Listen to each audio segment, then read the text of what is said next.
From Anshe Sfard Beth El Emeth Congregation, it's time to take 10 Minutes for Torah with Rabbi Joel Finkelstein.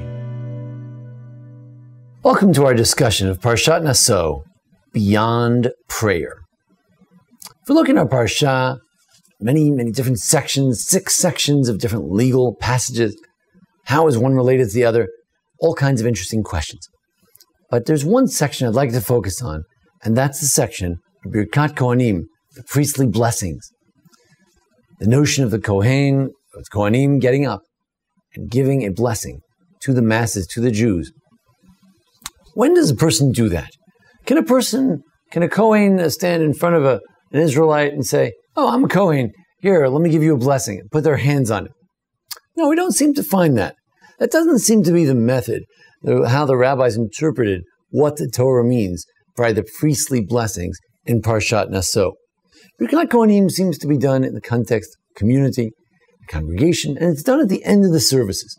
Why is it done in the context of prayers, in the context of the end of services? So we look at the Yerushalmi and our Gemara, the Talmud. The Yerushalmi says,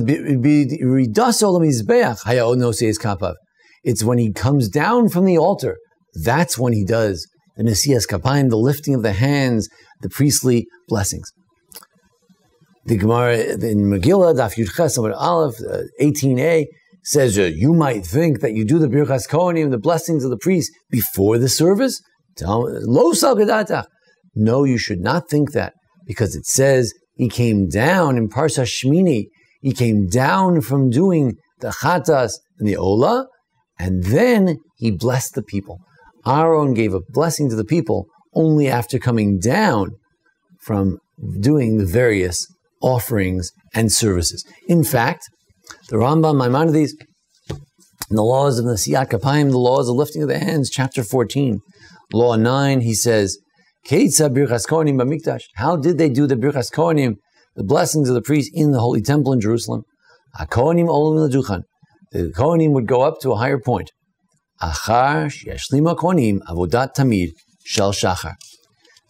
the Kohanim finished the morning sacrifice, the daily constant offering, the Tamid, then and only then would they give the Birkat Kohanim, the blessings of the priest.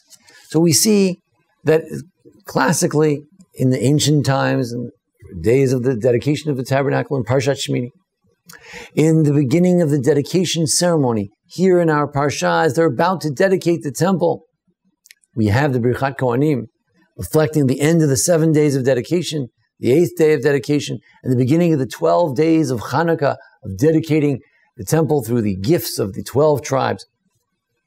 It was at the end of the dedication ceremony that they did Birkat Kohanim, that our Parsha has the Birkat Kohanim, the end of the first dedication ceremony, getting ready for the second dedication ceremony. And it has to be the end of the service. And therefore today, you don't do Birkat Kohanim unless you have a community, a congregation, like they did in the Mikdash, in the Holy Temple. And you don't do Birkat Kohanim unless it's at the end of the Amidah, toward the end of the silent devotion, the public devotion, the public Amidah, the public standing before God. That's the congregational prayer. That's when you say the Birkat Kohanim at the end of the service. Why? Why is the Birkat Kohanim at the end of the service? After all, it's a Torah mitzvah. Maybe we should put it first. Do the Torah mitzvah first. Bless the Kohanim as described in our Parsha. Amor lahem, tell them to do it. Kotevarechu b'nei Yisrael, this is how you should bless them. It's a Torah obligation. And then we could do the prayer afterwards. Why is it important to do your offerings, to do the services, to do the sacrifices, to do the morning devotion, the congregational prayer, and then do the Birkat Kohanim? What's it all about? I'd like to suggest that if we look in the Birkat Kohanim, we find something unusual. That is that the Gemara and the Midrashim in various places are very perplexed by one of the verses in the Birkat Kohanim, Yisa Hashem panav elecha. How can you say that God should lift his countenance upon you and bless you? Sounds like God favors us. God should favor you. Favoritism. A judge is not allowed to favor anyone. This verse seems to fly in the face of justice. The Midrashim give various answers. After all, how can I not be extra favoritism to Israel? Israel shows they go the extra mile when it comes to doing the mitzvahs. Or that when it comes to matters relating to God, God says, well, I forgive you. I'm going to give you a break on some of these mitzvahs. After all, I made the mitzvot. I'll give you a break. Or the Kodim Gemadim, before God decides the law against the person, He can give them a break before the justice has been laid out, before the court case is closed. Or perhaps if a person does tshuva, a person repents, then God can do them a favor.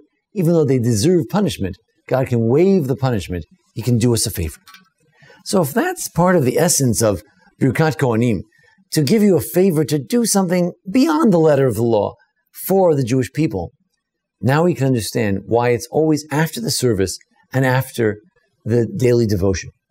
Because the prayers and the sacrifices are based on justice. The person did a sin, he brings a sacrifice. The person is trying to get forgiveness from God, he asks God, please forgive me. I won't do it again.